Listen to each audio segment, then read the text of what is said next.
जय श्री कृष्ण। नमस्कार दोस्तों, स्वागत है आप सभी का हमारे चैनल भक्ति ज्ञान में।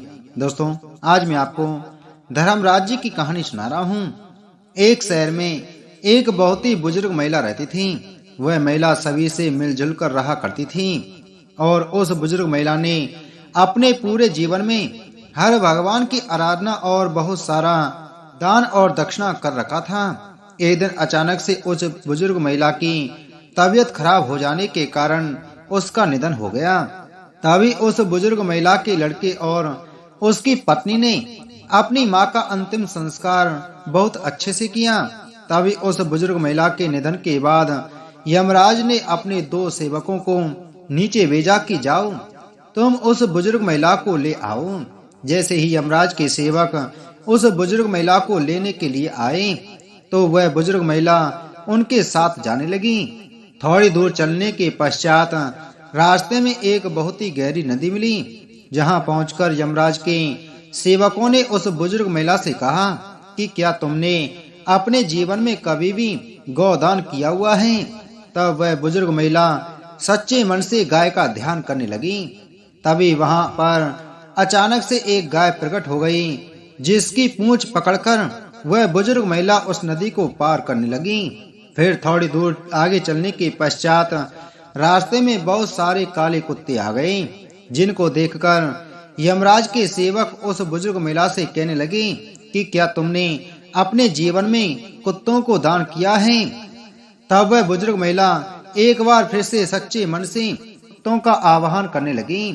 तब वहां से सारे काले कुत्ते अपना रास्ता बदलकर कहीं और चले गए और फिर वह बुजुर्ग महिला और यमराज के सेवक आगे की ओर चल दिए। थोड़ी दूर चलने के पश्चात एक कौवा उस बुजुर्ग महिला के सिर पर अपनी चोंच से कड़ा प्रहार करने लगा, जिसको देखकर यमराज के सेवक उस बुजुर्ग महिला से पूछने लगे कि क्या तुमने कभी अपने जीवन में किसी पंडित या ब्राह्मण की लड़की के सिर पर तेल से मालिश की है या नहीं?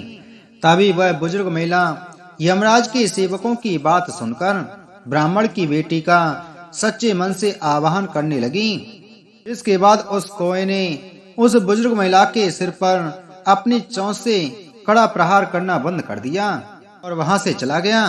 फिर वहां से वह बुजुर्ग महिला और यमराज के दोनों सेवक आगे की ओर चलने लगे।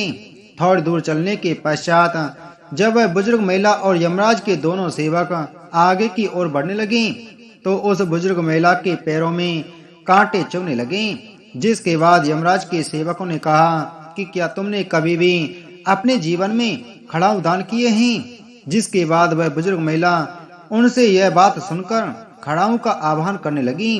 देखते ही देखते उस बुजुर्ग महिला के पैरों में खड़ाऊ आ गए और वह बुजुर्ग महिला और यमराज के दोनों सेवक आगे की ओर चलने लगे। जिसके बाद दोनों सेवक उस बुजुर्ग महिला को यमराज के पास ले गए और फिर यमराज उस बुजुर्ग महिला को देखकर चित्रगुप्त के पास ले गए। तभी चित्रगुप्त ने यमराज से कहा, यह कौन है और आप किसको लेकर के यहाँ आए हैं? तभी यमराज ने चित्रगुप्त से कहा कि इस बुजुर्ग महिला ने अपने पूरे जीवन में बहुत सारा दान और बहुत सारे पुण्य किए हैं, लेकिन इस बुजुर्ग महिला ने धर्म राज्य की कोई भी पूजा अर्चना नहीं की है, जिसके कारण यह बुजुर्ग महिला आगे नहीं जा सकती है। यह सुनकर वह बुजुर्ग महिला बहुत आश्चर्यचकित हो गई। जिसके बाद उस बुजुर्ग महिला ने यमराज से कहा कि आप मुझे 7 दिन का समय दीजिए और मुझे वापस धरती लोक पर भेज दीजिए, जिसके बाद मैं इन 7 दिनों में धर्म राज्य की पूजा अर्चना, उनका व्रत और उद्यापन करके वापस आ जाऊंगी। जिसके बाद यमराज इस बुजुर्ग महिला को 7 दिन का समय दे देते हैं और धरती लोक पर वापस भेज देते हैं। धरती लोक पर वापस पहुंचकर जब सभी लोग उस बुजुर्ग महिला को देखते हैं तो उनसे डर करके चारों तरफ भागने लगते हैं और कहने लगते हैं कि भूतनी आ गई, भागो यहाँ से। यहाँ तक कि जब वह बुजुर्ग महिला अपने बेटे और बहू के पास जाती है तो वह भी उनसे डर करके अपने गेट को बंद कर लेते हैं। इसके बाद वह बुजुर्ग महिला अपने बेटे, बहू और सभी लोगों को बताती है कि मुझे यमराज ने 7 दिन का समय दिया है, क्योंकि मैंने धर्मराज्य का कोई भी व्रत, उद्यापन और पूजा नहीं की, जिसको ना करने की वजह से मैं स्वर्ग लोक में नहीं जा सकती हूँ। अब मैं यहाँ धरती लोक में धर्मराज जी की पूजा अर्चना उनका उद्यापन करने आई हूँ। यह सुनकर उस बुजुर्ग महिला के लड़के और उसकी पत्नी अपनी माँ को पूजा के लिए सभी सामग्री वस्तुएं लाकर दे देते हैं। जिसके बाद वह बुजुर्ग महिला धर्मराज जी की पूजा करना शुरू कर देती है और उनका उद्यापन करने के बाद जब वह सभी को कहानी सुनाना शुरू करती है तो सभी लोग वहां से उठकर भाग जाते हैं। जिसके बाद वह बुजुर्ग महिला अपनी पड़ोस में एक महिला से कहानी सुनने का आग्रह करने लगी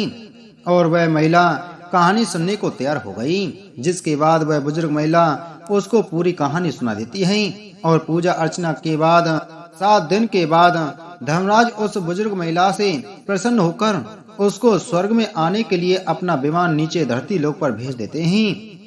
उस विमान को देखकर सभी लोग बहुत ही आश्चर्यचकित हो जाते हैं। उस बुजुर्ग महिला के साथ जाने के लिए आगे आ जाते हैं। तभी वह बुजुर्ग महिला सभी लोगों से कहती है कि तुम लोगों ने धर्मराज जी की कहानी नहीं सुनी है, जिसके कारण तुम लोग मेरे साथ नहीं जा सकते हो।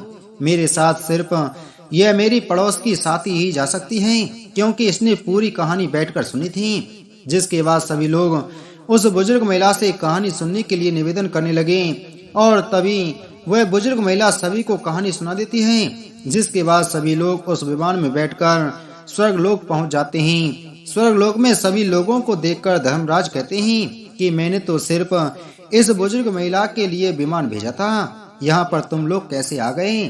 तभी वह बुजुर्ग महिला धर्मराज जी से कहती है कि हे धर्मराज जी, मैंने अपने पूरे जीवन में जितना भी पुण्य कमाया है उसका आधा पुण्य इन सभी को दे दीजिए। जिसके बाद धर्मराज जी सभी लोगों को स्वर्ग लोक में जगह दे देते हैं। बोलो धर्मराज जी महाराज की जय हो।